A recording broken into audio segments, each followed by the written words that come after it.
We should really start at the beginning of chapter 1 and 2 of Genesis. It's almost like every second week we talk about the first two chapters of Genesis, which really puts an emphasis on those two chapters, how they are key to the understanding the Bible. And it all goes back to the beginning. And if we read Genesis 1 and 2, and we really try to sort of understand it with the kingdom lens, it really opens up a lot of key matters about this study. So in the beginning, as we learnt many weeks ago, God created the heavens and the earth and all of the creatures and the two people at the time. And then we effectively see a king who's mighty, who's powerful, who has full authority. He speaks and things get created effectively. Something forms out of nothing. We see his authority. So when we read Genesis 1 and 2, it's undoubtedly we understand that God is the king there in that picture. He has authority, he has power. And if we sort of see it again from a kingdom lens, we see that he's creating a realm, his own kingdom to rule his creatures, his people, everything in it is his, and it's there to be ruled by him. So we really see the establishment of God's kingdom in chapters 1 and 2. And they're in a world where his creation embraces the king's reign, and everything is well, it's all at peace, and everything works just the way that God had planned. And we also learned, if you guys recall months back, that people were created. They were given authority, they were given dominion to rule over God's creatures. So we are more valued than any other creatures. But then if we read Genesis 1, 26 to 28, it says, "Then God said, 'Let us make mankind in our image, in our likeness, so that they may rule over the fish in the sea and the birds in the sky, over the livestock and all the wild animals, and over all of the creatures that move along the ground.' So God created mankind in his own image. In the image of God he created them, male and female. He created them. God blessed them and said to them, 'Be fruitful and increase in numbers, fill the earth and subdue it. Rule over the fish in the sea and the birds in the sky and over every living creature that moves on the ground.'" So here it's clear, people were made in the image of God, as we discussed in very much detail Bible study a few months back. And the King, God, has clearly given authority to humans in this passage, especially if we read 28, it says, "Fill the earth and subdue it," or have dominion over the earth, and all of the inhabitants of the earth. And effectively, people were given this authority. They were delegated this power from God. So he essentially said to them, "You're my representatives. You rule the earth graciously, of course. And it's an act of stewardship, like be trustful, be faithful, look after it, maintain it, have authority over the creatures." And that was God's plan initially. So he would be the king, and people would be his representatives on earth, given the authority to rule, to govern the earth that he had created. But unfortunately, when Adam and Eve sinned in the garden, that was the first sign of them rejecting that he was their king. So saying, we don't respect your rule. Instead, if we look at it in the other side, they essentially chose to follow the serpent or Satan. So they decided that they wouldn't obey the command of the king who had created them, who had created the heavens and the earth.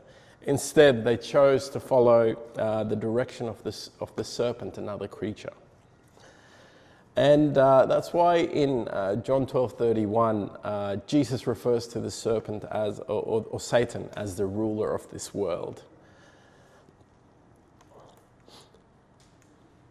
So, bringing us back to Israel and the earlier parts of the Old Testament, we really see the Lord's kingship that was displayed during Egypt especially. When we learnt about the Exodus and the 10 plagues, we really saw God's power on full display there against the Egyptians. So if you guys recall, we learnt that the Pharaoh was effectively considered a god by his people, not a human but a god. And he was essentially given that high place by his people, and we see the Lord inflicting many plagues on them by their disobedience and really showing his mighty hand to free the Israelites. So we really see here that the Lord showed that he was the true king of the earth, that Israel were his people of covenant. So when after the Israelites were released from Egypt in Mount Sinai, as we referred to many times over the last month or two, we see the Lord entering the covenant. So we'll read this verse again with the kingdom lens again. If we go to Exodus 19, 5-6. Now if you obey me fully and keep my covenant, then out of all nations you will be my treasured possession. Although the whole earth is mine, you will be for me a kingdom of priests and a holy nation. These are the words you are to speak to the Israelites. So this was what Moses was instructed to pass on to the people of Israel by God. So he says, you will be for me a kingdom of priests, a holy nation. So again, we see this word kingdom that's mentioned when the Lord was entering into a covenant with the Israelites at Mount Sinai. So the Lord's plan has always been to create for himself a kingdom, a people who obey his rule and his reign. And we see the Lord saying that to the people of Israel. Not only an ordinary kingdom, but a kingdom of priests and a holy nation that are different from the nations around them. We see after that, during the Exodus, whilst the Israelites were in the wilderness, we see that God's power was unmatched. So these people that he had entered a covenant with, we've said many times that their background, they're slaves, they don't have any military training, but we see them defeating much larger forces, much larger nations than they could sort of match. So huge armies that they defeat by the Lord's hand, and then we see Israel going from victory to victory until they enter the promised land. So when we look at the book of Joshua, it really tells us about God's faithfulness and how he got Israel into the promised land despite their many failures. And then when we read the book of Judges, we've learnt a few sort of sections in Judges over the last year or so. We see Israel's unfaithfulness and their refusal to sort of obey God. We really see that cycle. It's like a roller coaster, they describe. So Israel essentially falls into sin and apathy. And God raises a judge. The people praise the Lord after being free, and then they fall back into sin. And then this cycle just repeats itself over and over again, unfortunately, in the book of Judges, a constant trait we see. So during the time of the Judges, we see, towards the end of the Judges, we see Samuel, a prophet who rises. And Samuel was also a judge, the last judge of Israel. And so what's interesting about Samuel's time as a judge is he was there in the transition between when Israel was being led by judges versus the monarchy, so in the transition into monarchy. So at the time, God was their king up to this point in time. So even though the judges were there, God was their king. And Israel was effectively his kingdom, as we said earlier. And if we think of the tabernacle and the temple that we learnt about a few weeks ago, it was his dwelling place. It was equivalent to the king's palace amongst them. So it was the tabernacle up to the time of King Solomon, and then they transitioned into the temple after King Solomon had built it. So if you guys recall, the King Solomon had built the temple, and he had also built his own palace at the time. So at that time, it was very common for the surrounding nations to build a temple or whatever their equivalent is for their pagan gods as well, to recognize that their God is in their country with them. And effectively, in a similar manner, the temple was built for the holy dwelling of the Lord. And at the same time, Solomon built his own palace as the earthly king of Israel at the time. And the Lord had his temple, and we saw that the Lord's glory was in the temple after it was dedicated. And the ark was the centerpiece of that temple, where the Lord's glory was found. And the ark was described as the footstool of God's throne. So if we read 1 Chronicles 28:2, David describes the ark as the Lord's footstool. 1 Chronicles 28:2, please. Guys, next slide, please. King David rose to his feet and said, "Listen to me, my fellow Israelites, my people. I had it in my heart to build a house as a place of rest for the ark of the covenant of the Lord, for the footstool of our God, and I made plans to build it." So even though David wasn't the person that God had selected to build the temple, he refers here, he says, the ark is the footstool for our God, and that it is effectively his dwelling place.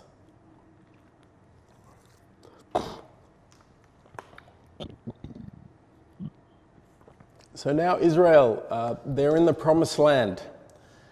And as we learnt last week, they've moved away from God. They were given clear instructions, as we saw in Mount Sinai. They had their commandments, the law, and unfortunately they'd moved away from God again. And during this time, after they've entered the promised land, before the monarchy, during the time of the judges, we read that it was a bit of a challenging time, a chaotic time, where there was unrest in the land. And it was a time when anyone can sort of get up and do whatever they liked, and there was no rule, people didn't fear God. And if we read Judges 17:6, it says, "In those days Israel had no king, everyone did as they saw fit." I think the word "saw" there.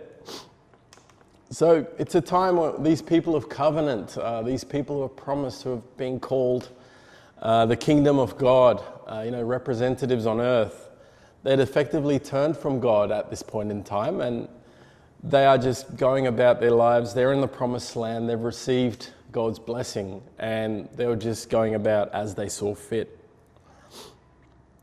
They had ignored God, they had rejected his laws, and in other words, they had rejected God as the rightful king of Israel. So they weren't living as kingdom citizens at that time, we can say. So, as we said earlier, it was a chaotic time. There was no order amongst the people. And we read in 1 Samuel, further to this, that the people, the elders who represented the tribes of Israel, they come to Samuel, who's the judge at that time.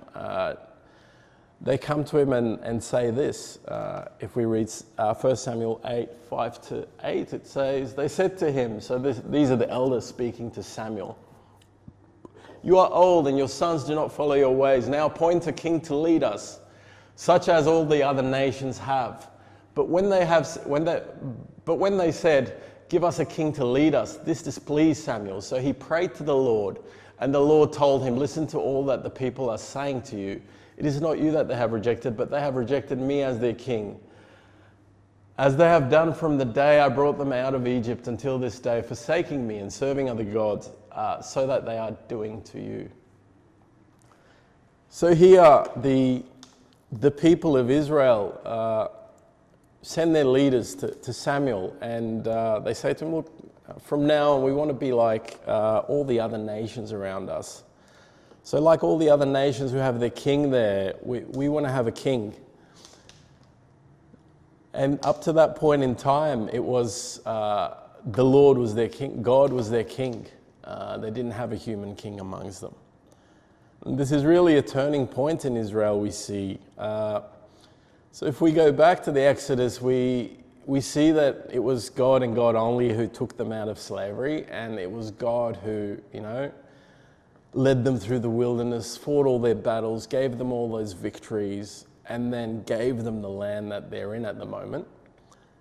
And then unfortunately at this point in time, they've gone past rejecting God, and they are saying they want a human king. And God had said to them, as we read earlier, he wanted them to be set aside to be his kingdom, his holy nation, his priests. And they'd rejected that, that awesome calling, that great call that the Lord has given them. And they wanted to be like the ordinary nations around them, be ruled by other humans. So the main point in the Old Testament, especially in the Exodus, we see is that they're explicitly called to be different. But however, they themselves ask to conform to everyone else around them. And then as we read here, so the Lord tells Samuel, accept their request. And he warns him later on, which we'll study in more depth in the Bible study. It's a long passage. In 8, the Lord warns Israel about, the troubles of having a human king and what the human king will do to the nation. And later on we see that coming to pass. So as we know, King Saul was the first king of Israel. So he was anointed. So the Lord instructed Samuel, the prophet and the judge at the time, to anoint Saul to be the king of Israel.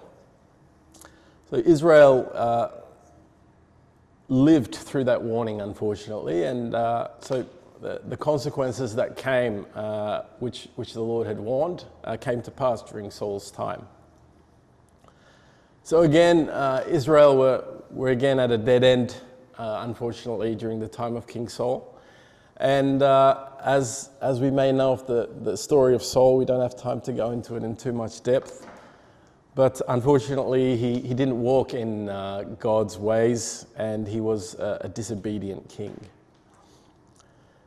So again, we see the Lord having mercy on them, and Israel's history, again they fall, and then the Lord picks them up again.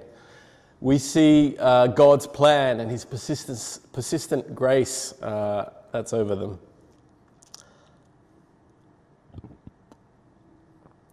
So at a point in time after Saul's disobedience, we see the Lord saying to Samuel, he has rejected me, and he is disobedient, and the Lord rejects Saul, it says in the Bible, and then the kingdom was stripped away from him.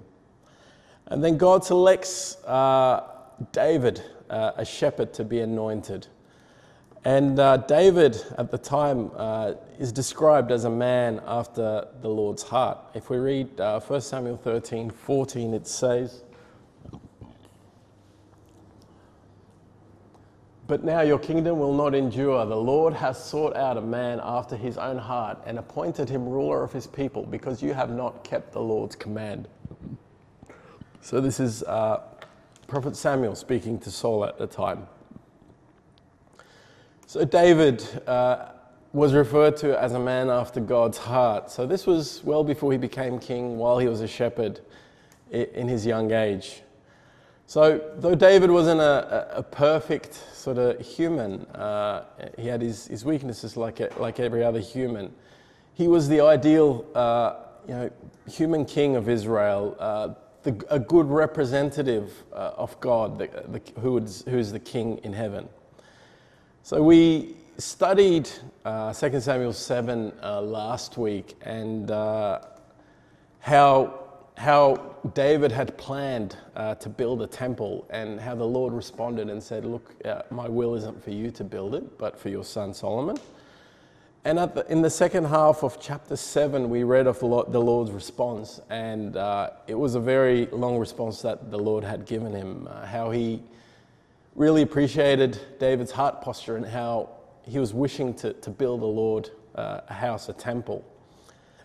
And what's really linked to the kingdom principle here is the covenant that the Lord enters with David in the second half of chapter 7. So David wanted to build God's house, but the Lord says that he will build David's house in response. So from 8 to 16, we read of the long covenant that the Lord enters with David. So just for today, we can read 2 Samuel 7:16. I think we go through the whole chapter in Bible study. So this is a section out of that covenant that the Lord enters with David. But now your kingdom I think, the next one please. 2 Samuel 7:16. It's not there? Oh, sorry. All right, I'll just read it from here. So your house and your kingdom will endure forever before me. Your throne will be established forever. So after a long list of covenant that the Lord enters, he finishes with this. Your house and your kingdom will endure forever before me. Your throne will be established forever. So when we read your throne will be established forever, we learnt last week that it was David's son, King Solomon, who succeeded him and who went to build the temple of the Lord, which was a big point in the history of Israel. And David had the honor of having his son, his heir, build the temple for the Lord as he had wanted to. And in the short term, we see that this prophecy was fulfilled. So David's descendants ruled over Judah for centuries after David had passed, and that his name, his legacy, his earthly kingdom kept on going. And the Bible tells us even during the time of exile in Babylon, his descendants still were preserved, and his descendants were still there. However, if we look at the deeper meaning of this passage, your throne will be established forever. It really comes to fulfillment in the coming of Jesus. So I think as we discussed at the Bible study there on Friday, Jesus is a descendant of the tribe of Judah, where David is from. So we see him in the New Testament often being referred to as the son of David. So in Jeremiah, we read a prophecy of the timing king during exile. And then Jeremiah 23:5 says, "The days are coming, declares the Lord, when I will raise up for David a righteous branch, a king who will reign wisely and do what is just and right in the land." So here Jeremiah is prophesying about the coming Christ. He clearly says here, "I'll raise up for David a righteous branch, a king who will reign wisely." So he's talking of King David, and he's talking of the coming king who is Jesus. So this coming king will do just and right in the land, it says. And then if we read Matthew 1:1, when the book describes the genealogy of Jesus, he says, this is the genealogy of Jesus, the Messiah, the son of David, the son of Abraham. So we see here that the kingdom principle was passed through David, through his kingdom, and how he was given that covenant by God, just as the covenant that was received by Abraham, that was passed down to his descendants, the covenant that Moses received on Mount Sinai that we read about, the kingdom, the nation of priests, the kingdom selected for God, that passes on through David. And then we see that prophecy extending and through his descendants and ultimately being fulfilled by the coming of Jesus.